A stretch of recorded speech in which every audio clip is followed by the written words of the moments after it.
I'm Regina, 32 years old, and 3 weeks ago, at my family's Thanksgiving dinner, I walked through the front door carrying my grandmother's pecan pie and discovered my chair had been removed from the table. 23 relatives sat there. No one said a word. My mother looked at me and said, "There's no room for disappointments." I didn't cry. I didn't scream. I simply placed an envelope on my father's plate and said, "Happy Thanksgiving. I finally understand why you hate me." The DNA results inside answered questions I'd been asking my whole life, but they also raised one bigger question, one that nobody in that room could answer. Before I continue, if this story resonates with you, please take a moment to like and subscribe, but only if you genuinely connect with it. And if you're watching right now, drop a comment telling me where you're from and what time it is there. Now, let me take you back 6 months earlier to the day my grandmother passed away. The funeral home smelled like lilies and floor polish. I arrived an hour early, the way Grandma Ruth always taught me. Early is on time is late. I wanted to help arrange the flowers, greet the guests, do something useful.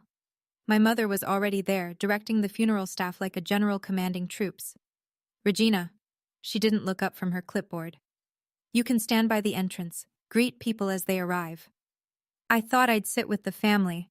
The front row is for immediate family, people who were close to your grandmother. I felt the words land like a slap.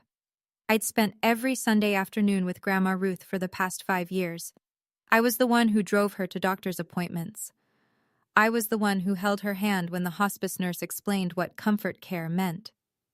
"Mom, I was close to her." She finally looked at me.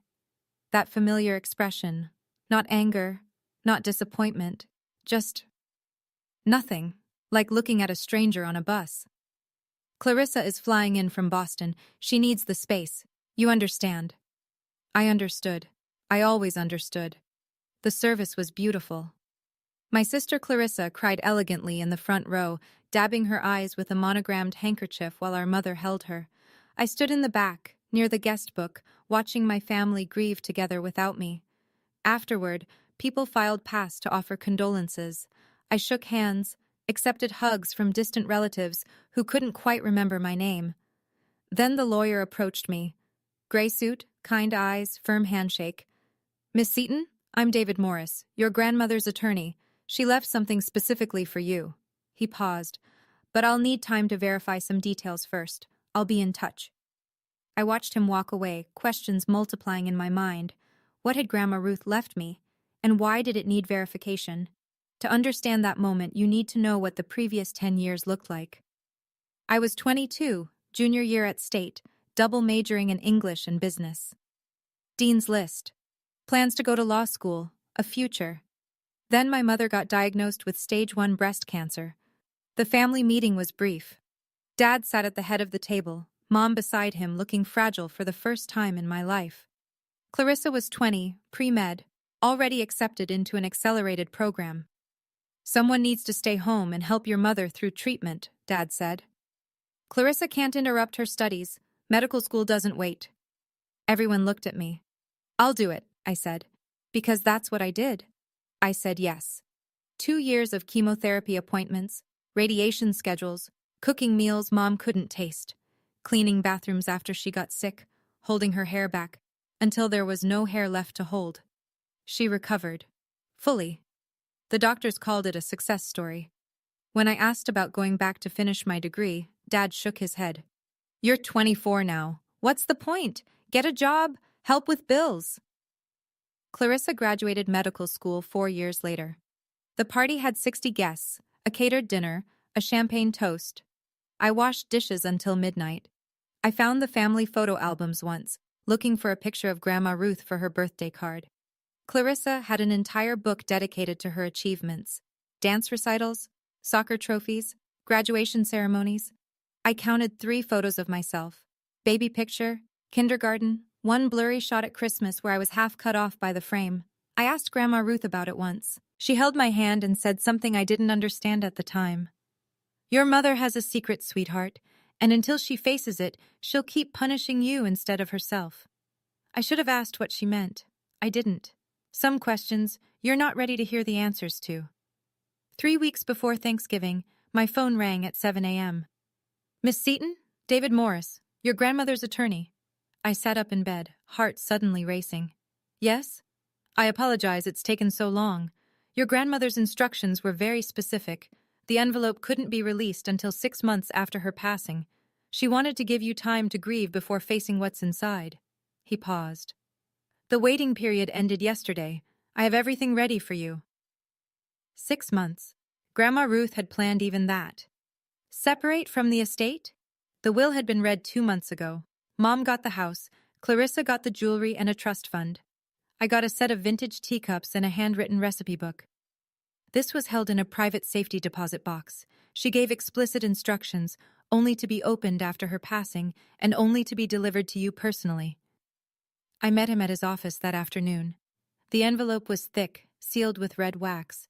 My grandmother's handwriting across the front. For Regina, when you're ready to know the truth. She also left a message, Mr. Morris said. He read from a small card. Read it when you're ready to face what I couldn't tell you in life. I'm sorry it took me so long. I love you, Ruthie. My hands trembled as I took the envelope. It felt heavy, not just paper heavy, but weighted with something else. Secrets. Answers. Things I wasn't sure I wanted to know. Did she say what's inside? I asked. No, only that you deserved the truth. I drove home with the envelope on my passenger seat like a bomb that might detonate. When I got to my apartment, I put it in my nightstand drawer. I wasn't ready. But Thanksgiving was coming, and somehow I knew that everything was about to change. I just didn't know how much. 5 days before Thanksgiving, my mother called. This was unusual. We didn't talk on the phone. Texts, sometimes. Brief, functional. Family dinner at 6. Bring a side dish. Never actual conversation. Regina. Her voice was clipped, efficient. Thanksgiving this year is at our house. The whole family. Both sides. Okay, I'll make Grandma Ruth's pecan pie. Clarissa has an announcement. Something wonderful. A pause waited with meaning. Everyone's coming.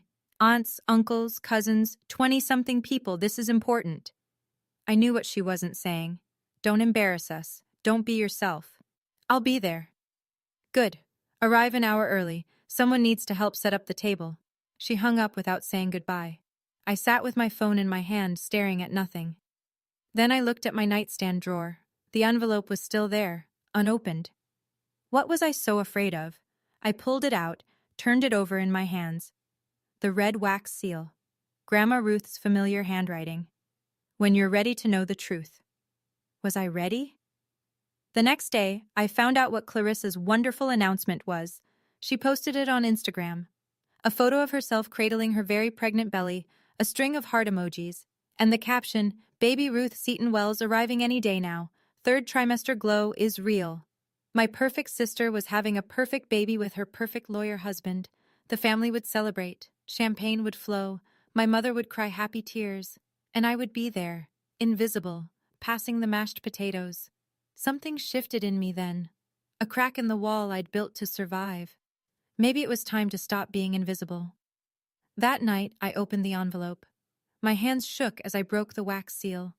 Inside, a handwritten letter, 3 pages long. A folded document with a medical laboratory letterhead. A photocopy of what looked like a birth certificate, portions blacked out with marker. I read Grandma Ruth's letter first. My darling Regina, I'm sorry. I've carried this secret for 32 years, and I should have told you sooner. I was afraid of what it would do to our family, afraid of losing your mother, afraid of hurting you. But you deserve the truth. You are not Harold's biological daughter. I had my suspicions for years. The way your mother looked at you, not with love, but with something else. Guilt, maybe. Fear. Harold looked at you like a stranger he couldn't quite place. I told myself I was imagining things. 2 years ago I stopped imagining. I took samples, your hairbrush from my bathroom, Harold's water glass. I sent them to a private lab. The results are enclosed. 0% probability that Harold Seaton is your biological father. I confronted your mother. She begged me not to tell anyone. She cried and said if Harold found out, he'd leave her. She made me promise to stay silent. I kept that promise while I lived. But I won't let you spend the rest of your life not knowing who you are. Your mother refuses to reveal your biological father's identity. I tried to find out. I couldn't. That secret she guards with her life. I'm sorry I wasn't braver. I'm sorry I let her punish you for her own mistake. You didn't deserve any of it. I love you more than you know. Grandma Ruth. I read the DNA report 3 times. The numbers blurred through my tears. 0% match, 32 years of being treated like an outsider. Now I knew why. But who was my real father? I didn't sleep that night. I sat on my apartment floor, papers spread around me like evidence at a crime scene. The DNA report, the letter, the birth certificate with its blacked-out sections. Someone had deliberately obscured the father's name. My whole life rearranged itself in my mind. The way my mother flinched when I tried to hug her. The way my father looked through me like I was a window he'd rather keep closed. The way Clarissa got everything. The tuition, the parties, the praise, while I got the leftovers. It wasn't random. It wasn't because I'd failed somehow. It was because every time they looked at me, they saw the evidence of a lie. I had 2 choices. Keep quiet, fold the papers back into the envelope, show up at Thanksgiving, set the table, pass the gravy, be invisible, stay the family disappointment, never know who I really am, or speak, risk everything, lose the family I'd spent 32 years trying to earn. But finally stop apologizing for existing. I thought about what Grandma Ruth wrote. You didn't deserve any of it. 32 years I'd believed I was broken. That if I just tried harder, loved more, gave more, sacrificed more, someday my parents would love me back. The DNA report said what I'd always felt but couldn't prove. I was never going to win. The game was rigged from the start. I photocopied the documents, put the originals in my safe, slid the copies into a fresh envelope. I wasn't going to Thanksgiving for revenge. I was going for answers. And if they pushed me, if they proved one more time that I had no place at their table, then I would give them the truth they'd been hiding from for 32 years. The truth doesn't need permission, it just needs someone brave enough to speak it. Thanksgiving morning, cold and bright, the kind of November day that looks pretty, but bites. I parked behind my sister's white Mercedes in our parents' driveway. The house looked like a magazine cover, wreaths on the door, pumpkins on the porch, a gather-together banner in the window. The envelope sat in my coat pocket. I'd promised myself I wouldn't use it unless they forced my hand. Be calm, be patient. Give them one more chance. Mom opened the door before I could knock. You're late. I'm 10 minutes early. I said an hour early. Clarissa's already inside. We're behind schedule. She turned and walked away, leaving me to close the door myself. The house smelled like roasting turkey and cinnamon candles. 24 place settings circled the extended dining table, white china, crystal glasses, handwritten name cards at each seat. I looked for mine. I walked around the table twice. Mom, where's my seat? She was arranging flowers in the centerpiece, not looking at me. We ran out of room. You'll eat in the kitchen after. After? After the main meal, when the family's done. I felt my heart rate spike. Stay calm. There are 24 seats. I count 23 names. My sister appeared in the doorway, one hand resting on her very pregnant belly. 8 months along, and she still moved like she owned every room. The last seat is for baby Seton Wells. We made a little card for the announcement. She smiled. Cute, right? I looked at the place card. Tiny letters. Baby Seton Wells, coming soon. My seat, my place at the family table, had been given to an unborn child. You replaced me with someone who doesn't exist yet. Clarissa's smile flickered. Don't be dramatic, it's just symbolic. The envelope felt heavier in my pocket. One more chance, I told myself. Give them one more chance. I followed my mother into the kitchen, alone. The door swung shut behind us. Mom, I need to talk to you. She was basting the turkey, back turned. Not now, Regina. 32 years I've done everything you asked. I dropped out of school to take care of you, and you can't give me a chair? You dropped out because you couldn't hack it. Don't rewrite history. You asked me to stay. Dad said Clarissa couldn't be interrupted. Clarissa had a future. She finally turned. Her eyes were flat, cold. You had a job. Helping this family, that's what you were good for. The words hit like ice water. Good for? You want the truth? Fine. You've always been different, difficult. I tried, Regina. God knows I tried to love you the way I love your sister. But there's something missing in you, something broken. I felt the envelope against my chest, the truth burning a hole in my coat. Something missing in me, I repeated. Or something you're not telling me? Her face changed. Just for a second, a flash of fear before the mask came back. I don't know what you're talking about. I think you do. The kitchen door swung open. My father stood there, whiskey glass in hand. Everything all right? Mom's voice went syrup sweet. Fine, honey. Regina was just leaving to help greet guests. I looked at my father, the man who'd never hugged me, never said he was proud of me, never looked at me the way he looked at Clarissa. Sure, I said. I'll go stand by the door, like the help. I walked past him, stopped, turned back. Happy Thanksgiving, Dad. He didn't respond. He never did. I found my father in his study 20 minutes later. He sat in his leather chair by the window, staring at the backyard where I used to play alone while Clarissa had friends over. His whiskey was untouched. Dad, he didn't turn. What is it, Regina?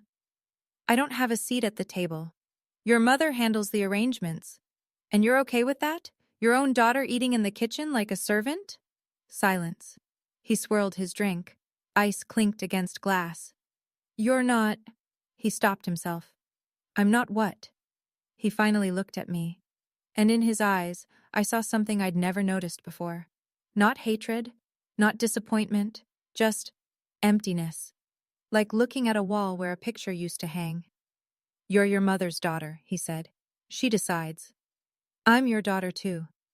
The silence stretched so long I could hear the clock ticking on his desk. You're your mother's daughter, he repeated. The emphasis was different this time. A weight I was only beginning to understand. Dad, if there's something I should know... Drop it, Regina.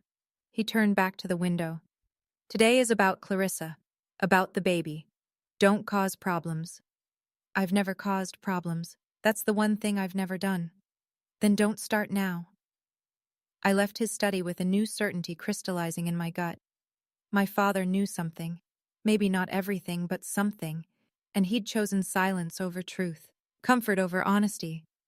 He'd watched me be treated like an outsider for 32 years, and he'd never said a word. That wasn't neutrality. That was complicity.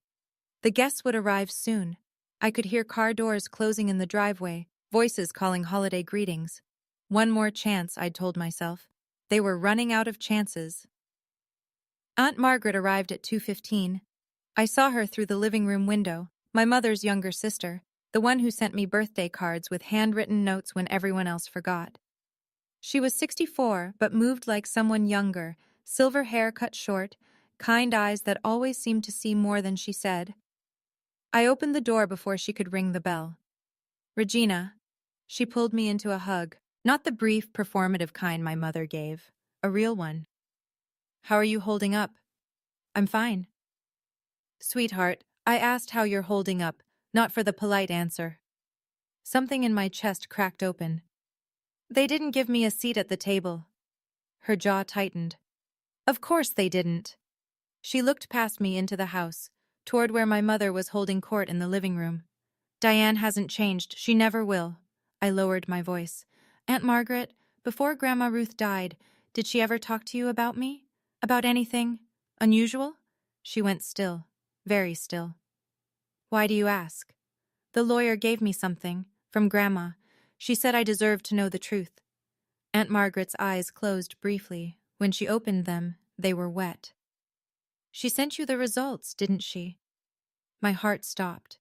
You know? I drove her to the lab. Her voice was barely a whisper now. 2 years before she died. She made me promise not to tell anyone until she was ready.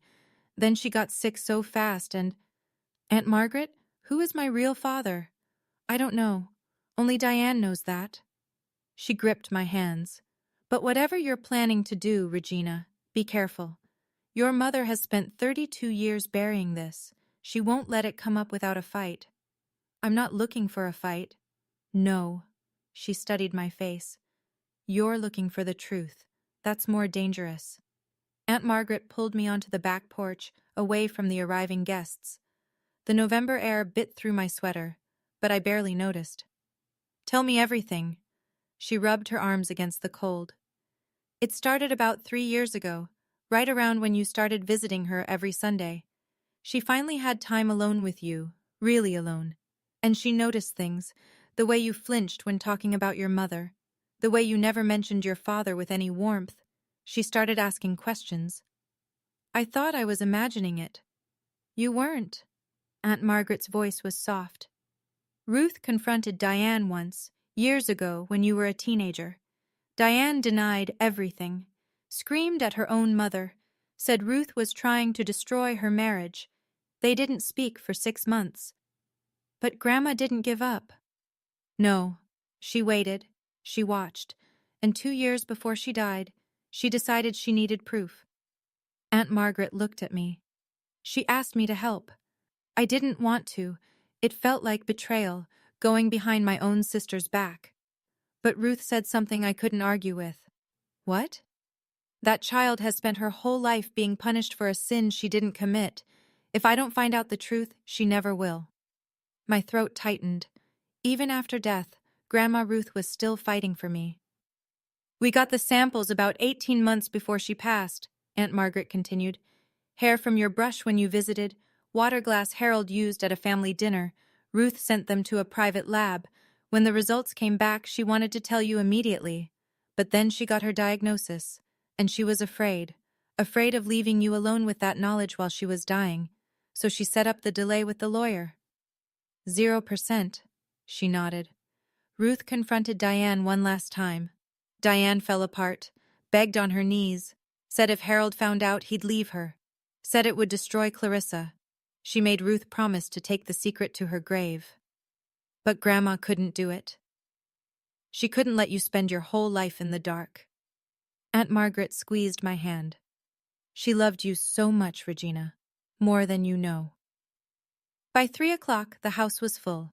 23 relatives packed into the living room and dining area, filling the space with chatter and laughter and the clink of pre-dinner drinks. Cousins I saw once a year. Aunts who air-kissed my cheek without making eye contact. Uncles who called me Rachel or Rebecca before being corrected.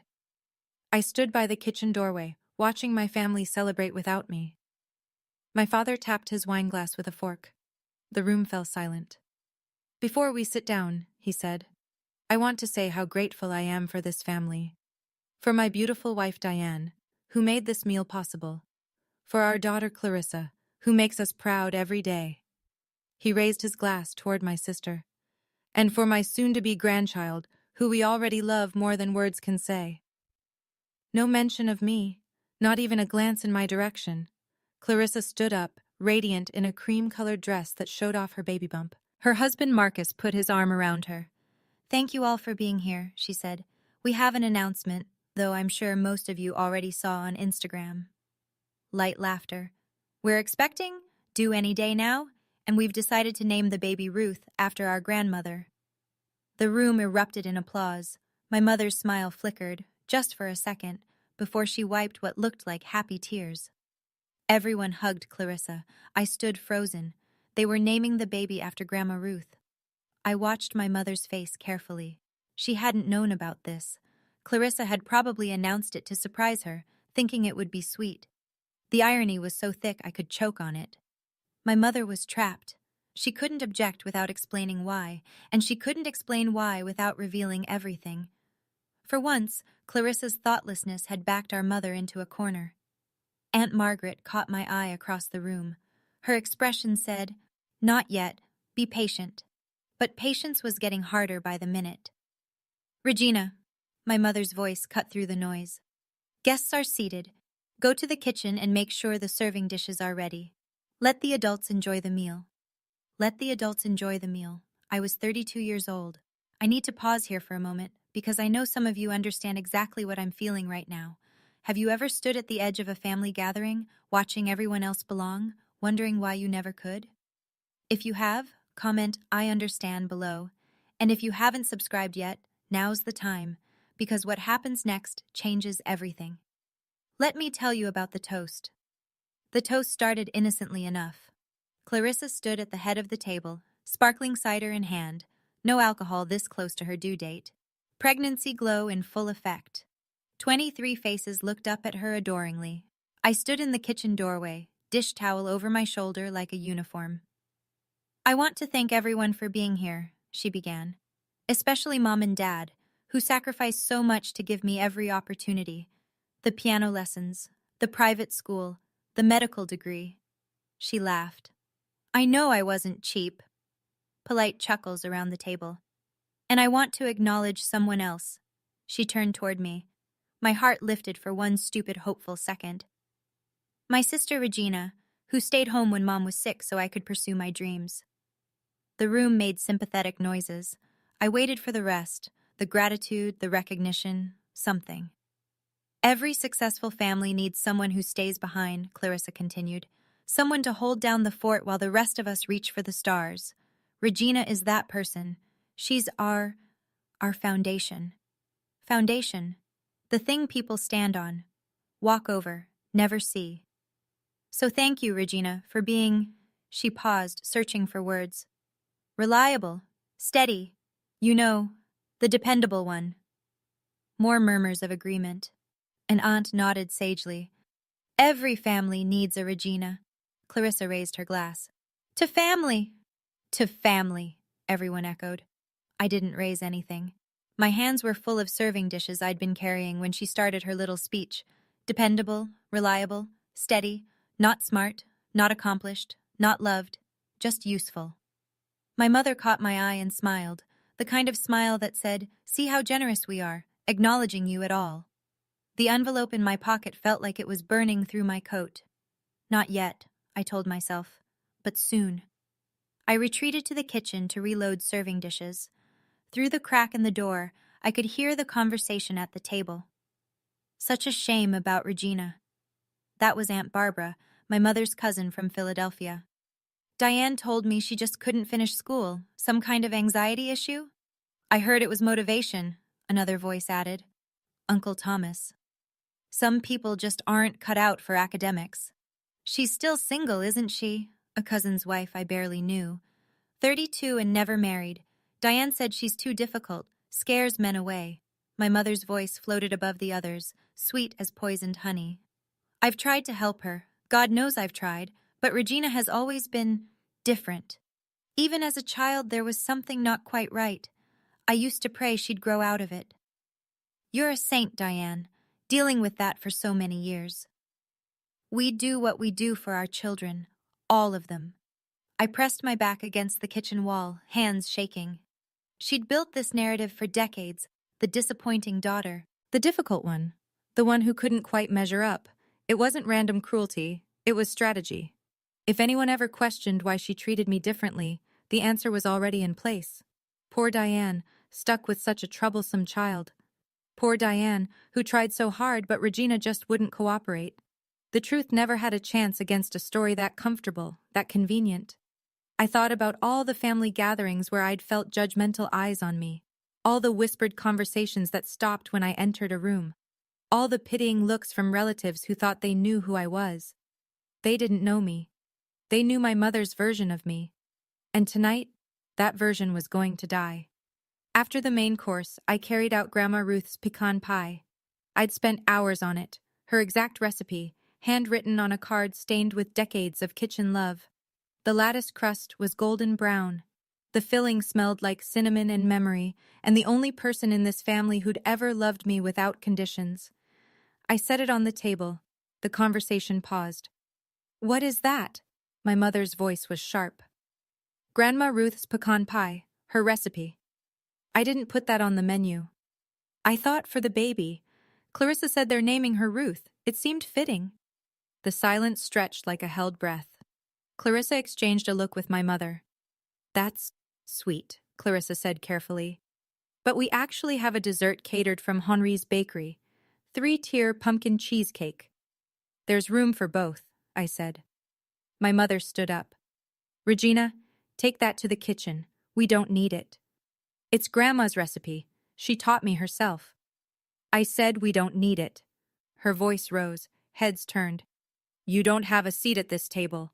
What makes you think your pie belongs here?" The words landed like a physical blow. 23 faces stared at me. Some looked uncomfortable. Some looked curious. Some, the ones who'd heard my mother's stories, looked like they'd expected this. Why don't I have a seat? My voice was calm, calmer than I felt. I'm your daughter. My mother's mask slipped. Just for a second I saw the real her underneath, not cold, but terrified.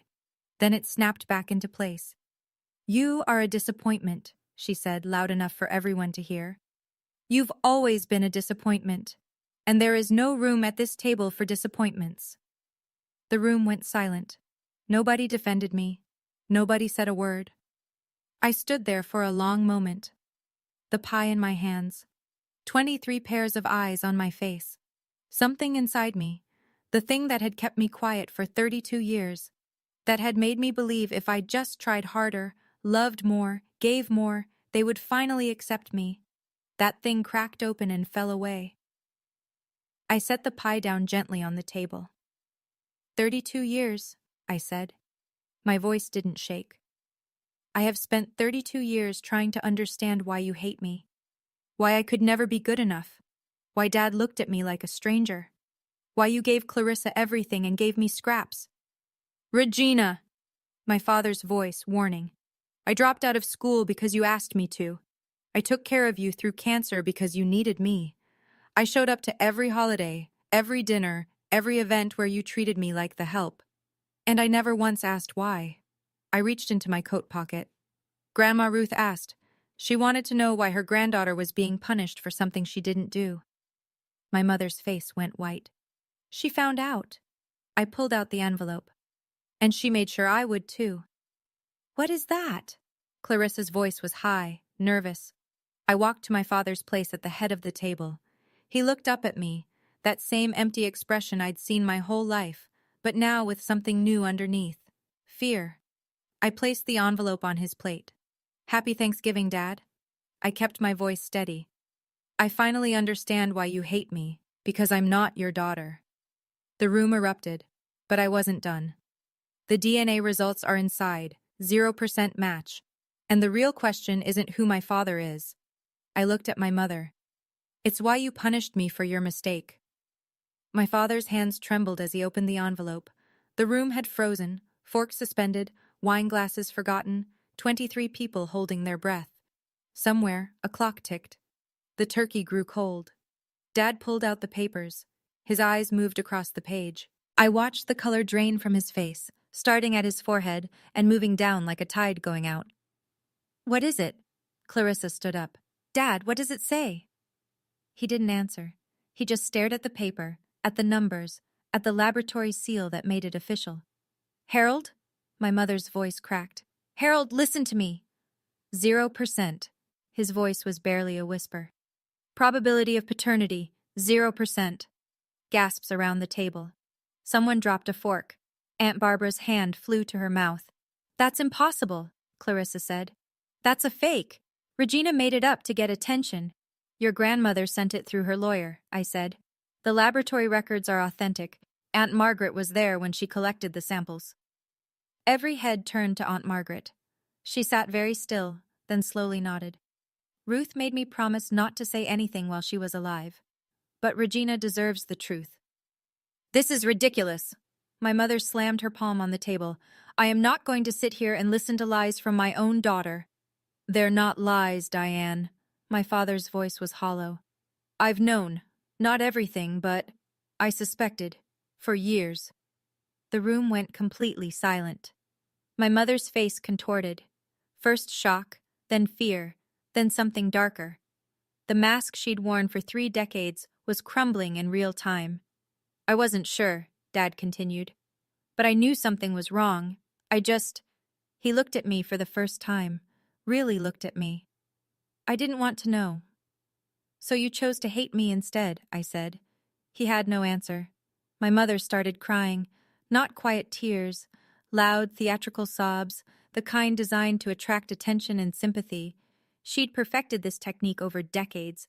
I'd seen it deployed against doctors, teachers, customer service representatives, anyone who dared to challenge her. You don't understand, she clutched at the tablecloth. None of you understand what I went through. I was young. I made a mistake. One mistake. A mistake you made me pay for, I said. Every day of my life. I tried to love you. God knows I tried.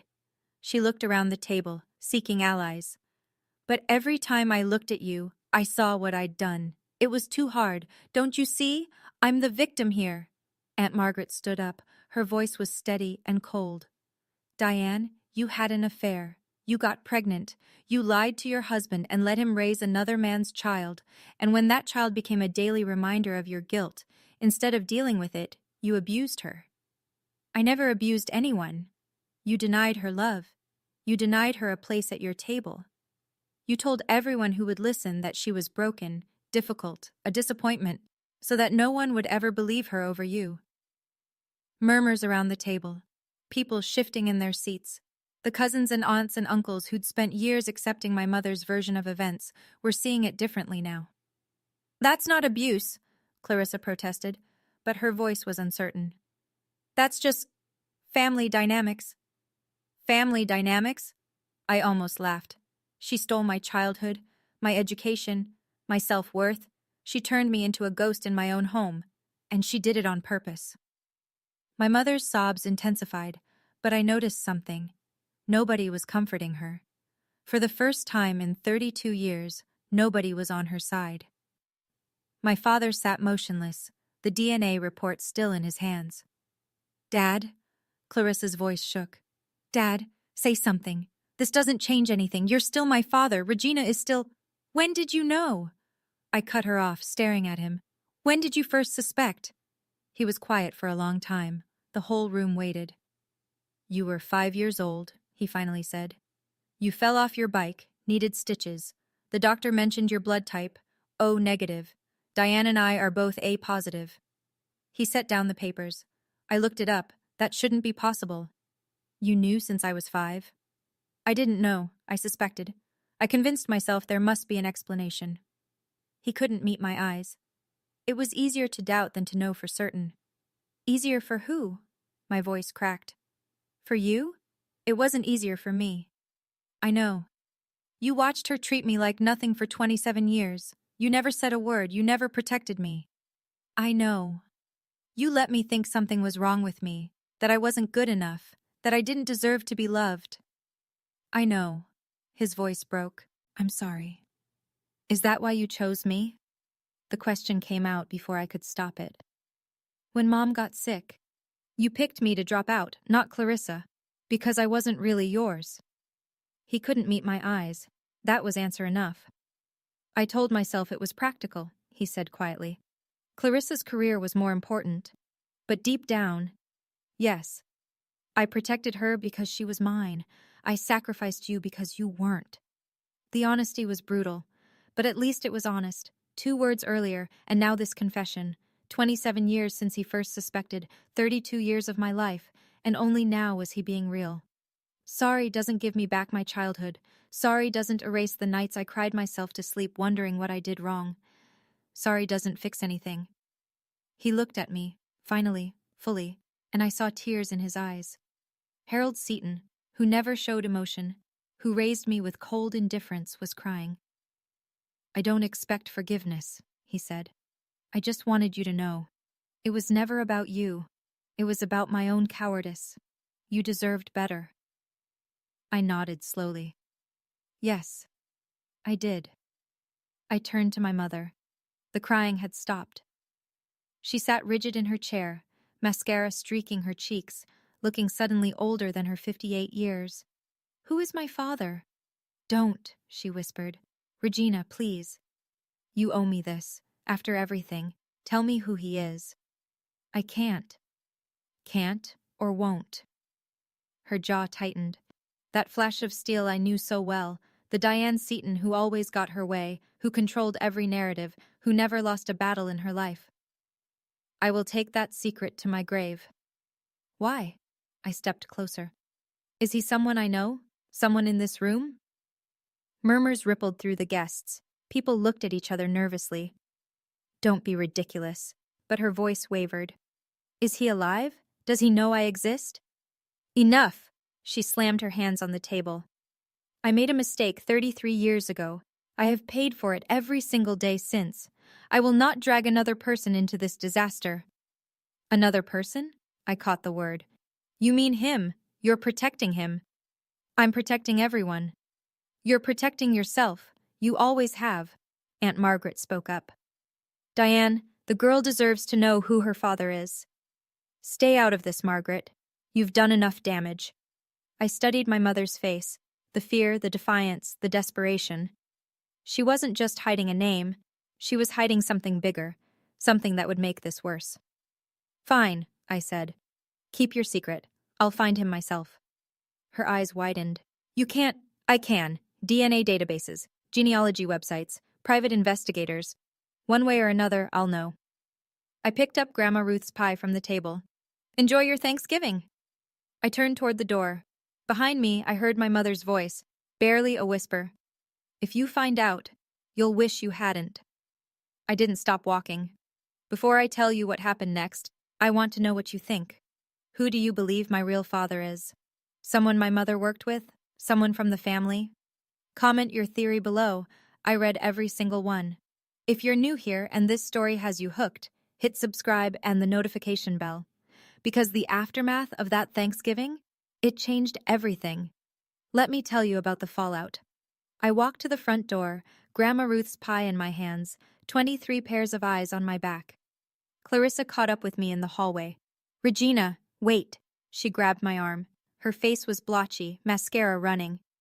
You can't just leave. You've destroyed everything. Did you hear what I said in there about the DNA? I heard. Her voice cracked. But that doesn't... you're still my sister, right? We grew up together. Mom is still your mom. For a moment, I saw something real in her eyes. Fear. The same fear I'd lived with my whole life, the terror of not belonging. Then it hardened into something else. This was supposed to be my day. My special day. And just like that, the moment was gone. I stopped, turned. My sister's perfect face was flushed, panicked, mascara threatening to run. What exactly did I destroy, Clarissa? Thanksgiving, Mom and Dad's marriage, my pregnancy announcement. Her voice rose. This was supposed to be my day, my special day, and you made it about you. I looked at her, really looked, for the first time in years. The golden child, the perfect daughter, the one who got everything I was denied. You've had 32 years of special days, I said quietly. Every birthday party that was bigger than mine. Every achievement that was celebrated while mine was ignored. Every time Mom looked at you with love and looked at me with nothing. That's not my fault. No, it's not. I pulled my arm free. But you enjoyed it. You never once questioned why I was treated differently. You never stood up for me. You just accepted that you deserved more. Her mouth opened, closed. No words came out. I'm not angry at you, Clarissa. I'm just done pretending we're sisters in any way that matters. We share a mother. We share a woman who loved you and resented me. That's not the same thing. I opened the front door. Cold November air rushed in. Regina. Clarissa's voice was small now. Will I ever see you again? I considered the question. 32 years of being her shadow, her backdrop, her foil. Maybe. When you're ready to see me as a person instead of a prop. I stepped out into the cold. The door closed behind me. I didn't look back. I was halfway to my car when I heard footsteps behind me. Aunt Margaret caught up, slightly out of breath, her coat unbuttoned. Regina, wait, please. I stopped, but didn't turn around. My hands were shaking, from cold or adrenaline, I couldn't tell. You don't have to go through this alone. She came around to face me, her kind eyes wet with tears. Ruth would be so proud of you, standing up like that, telling the truth. I'm not sure proud is the right word. My voice wavered. I just blew up my entire family. No, sweetheart. Your mother blew it up 32 years ago. You just showed everyone the wreckage she'd been hiding. She pulled me into a hug and something broke inside me. I cried, really cried, for the first time that night. For the grandmother who loved me. For the childhood I never had. For the truth that hurt as much as it healed.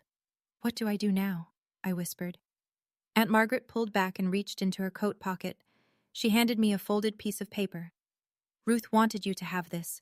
She was going to give it to you herself, but she ran out of time. I unfolded it. A name, an address, a phone number. What is this? A private investigator specializes in genealogical searches. Ruth had already started the process of finding your biological father. She paused.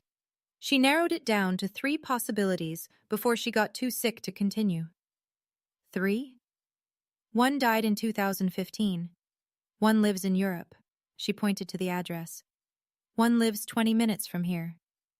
My heart stopped. 20 minutes. He doesn't know about you, Aunt Margaret said softly. But if you want to find out who he is, this woman can help.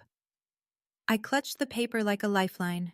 I drove for an hour before I realized I wasn't going home. The highway stretched out dark and empty. Other families were inside, warm, eating leftover pie, watching football. Normal Thanksgiving things. I was driving through the night with a piece of paper burning a hole in my pocket and Grandma Ruth's pie slowly cooling on my passenger seat. I pulled over at a rest stop near the state line. The parking lot was empty, except for a few long-haul trucks. I turned off the engine and sat in the silence. My whole life, I'd been waiting for my parents to explain why they didn't love me. I'd tried everything, being perfect, being invisible, being useful. Nothing worked. Now I knew it never could have worked. I wasn't their failure, I was their secret, their shame. Every time they looked at me, they saw the lie at the center of their marriage. I pulled out my phone and looked at the number on the paper. The investigator. The trail to my biological father. Part of me wanted to call right now, drive to his house, knock on his door. Another part was terrified. What if he was worse than Harold? What if he knew about me and didn't care? What if finding him just gave me another father who didn't want me? I looked up at the sky through my windshield. The stars were bright out here, away from the city lights. Grandma, I whispered, what do I do? The wind picked up, rocking my car gently.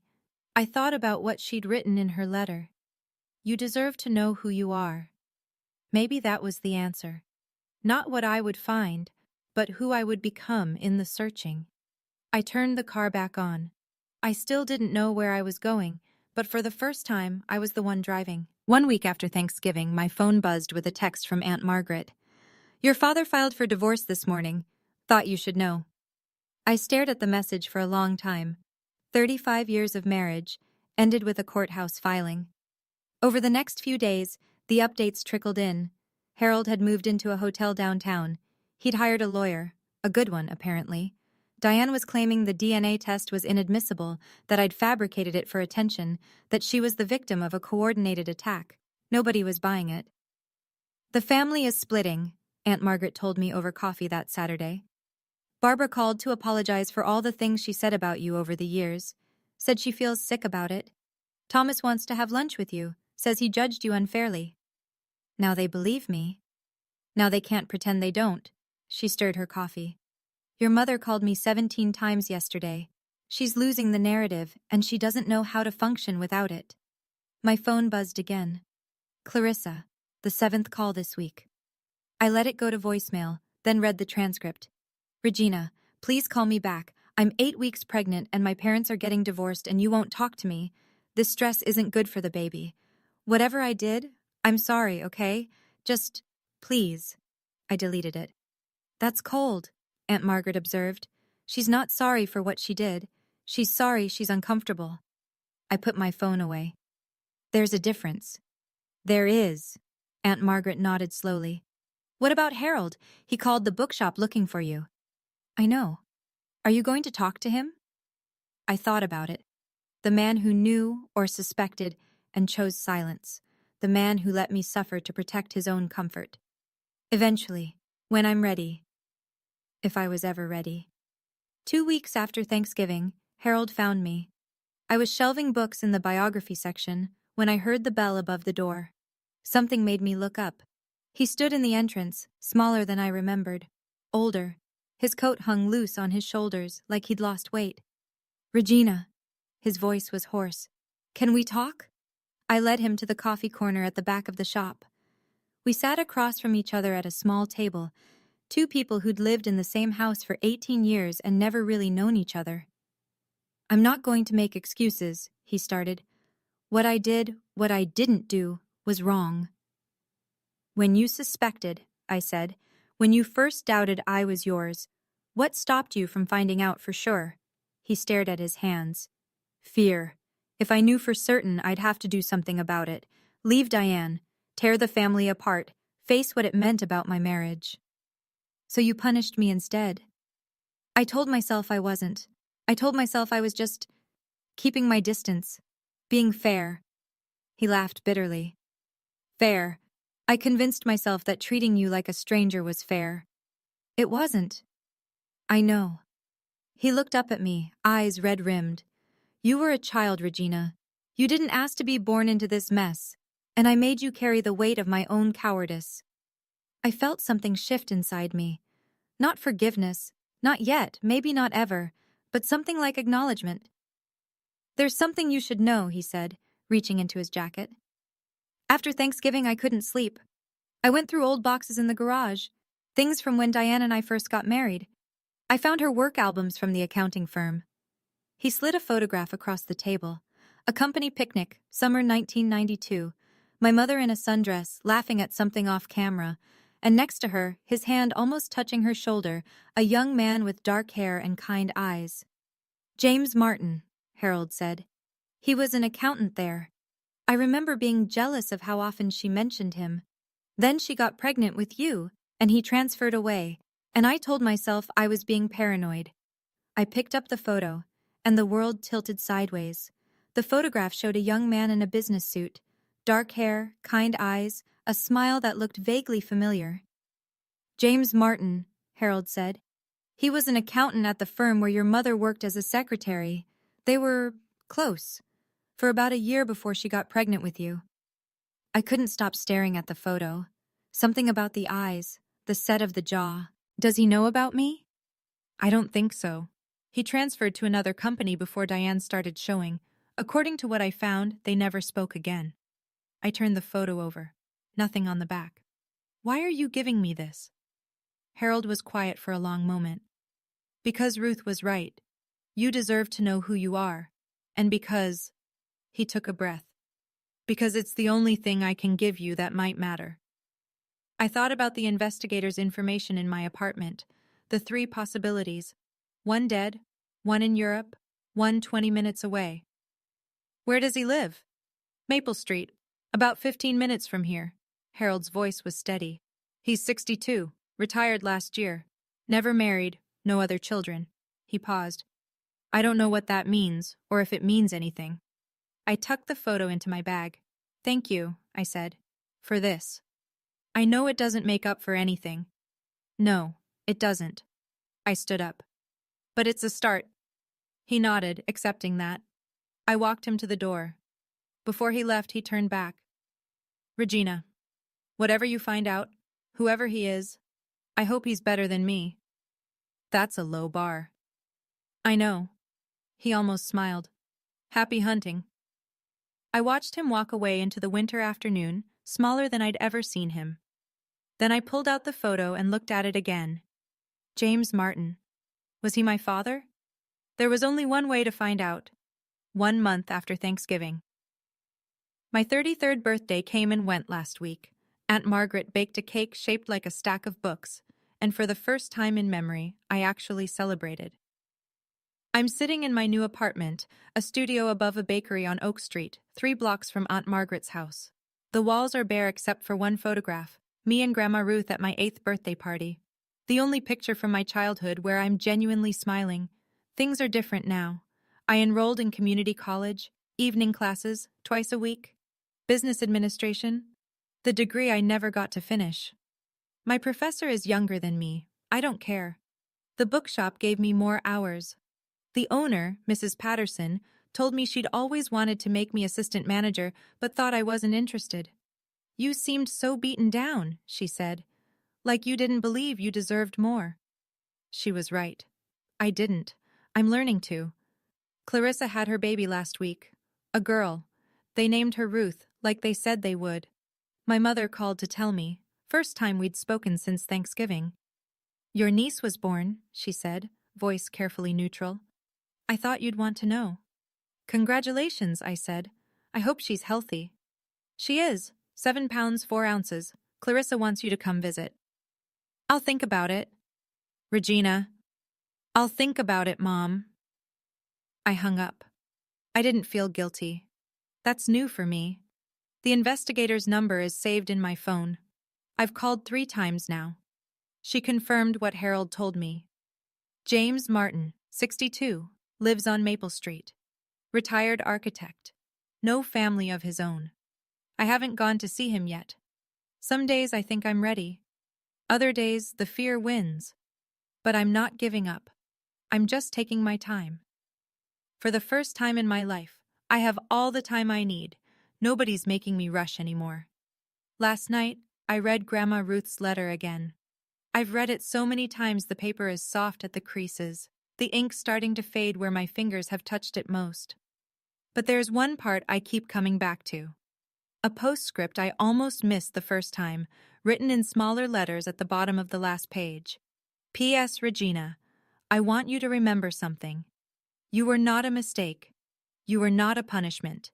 You were not something to be ashamed of. You were a miracle I got to love for 30 years. The bravest, kindest, most resilient person I've ever known. Not in spite of what you went through, but because of how you survived it. Your mother's choices are not your story. Her shame is not your burden to carry. You are allowed to be happy. You are allowed to be loved. You are allowed to take up space in a room without apologizing for existing. Whoever your father is, wherever he is, he doesn't define you either. You are already whole. You always have been. I'm sorry I couldn't be there to see you rise, but I know you will. You were born to. Find your truth, but don't let it consume you. Live, sweetheart. That's the only revenge that matters. All my love, forever, Grandma Ruth. I held the letter to my chest and cried. Not the broken, hopeless tears I'd cried so many times before. These were different. Cleansing, like rain after a drought. She believed in me when no one else did. She saw me when everyone else looked away. And even though she's gone, I feel her with me, in this apartment, in my choices, in the life I'm finally building for myself. I'm trying, Grandma, I whispered. I'm really trying. Somewhere, I know she heard me. Today. I'm sitting at my kitchen table, with 4 chairs, in my apartment, looking at my phone. There's a text message I haven't opened yet. It arrived this morning from a number I don't recognize. I already know what it says. The investigator told me it was coming. James Martin found out about me. Someone, Harold probably, told him. He reached out through the investigator, asking if I wanted to meet. I've read the preview 50 times. Hello, Regina. I don't know if this is welcome, but I recently learned that I might be... The rest is hidden behind the notification. I haven't swiped to open it yet. Aunt Margaret is coming for dinner tonight. I made Grandma Ruth's pot roast, another recipe from the handwritten book. The apartment smells like rosemary and home. There's a photo on my fridge now. Me and Aunt Margaret at the bookshop, the day I got promoted to assistant manager. Both of us grinning like idiots. I'm 33 now, a college student again. I have a job I actually care about, an aunt who loves me, and a grandmother who believed in me when no one else did. I have questions that might never get answered, a mother I may never forgive, a sister I'm not sure I want to know, and a message on my phone from a man who might be my father. I'll open it, eventually, when I'm ready. But not right now. Right now, I have a pot roast to finish, an aunt to hug, a life to live. For the first time in 33 years, I get to choose what happens next. Not my mother, not Harold, not a secret that's older than I am. Just me, Regina Seaton, whoever that turns out to be. I'm finally holding the pen, and that's everything. If there's anything you take from my story, I hope it's this. You don't owe your silence to people who hurt you. Setting boundaries isn't abandoning your family, it's protecting yourself. And sometimes the truth hurts, but living a lie hurts more. Thank you for staying with me until the end. If this story resonated with you, or if you know someone who needs to hear it, please share it. Hit that like button if you felt something. Subscribe if you want more stories like this one. And tell me in the comments, do you think I should message James Martin? Should I meet my biological father? I really want to know what you would do. Check the description for more stories. And wherever you are, whatever you're going through, I hope you find your truth too. See you in the next one.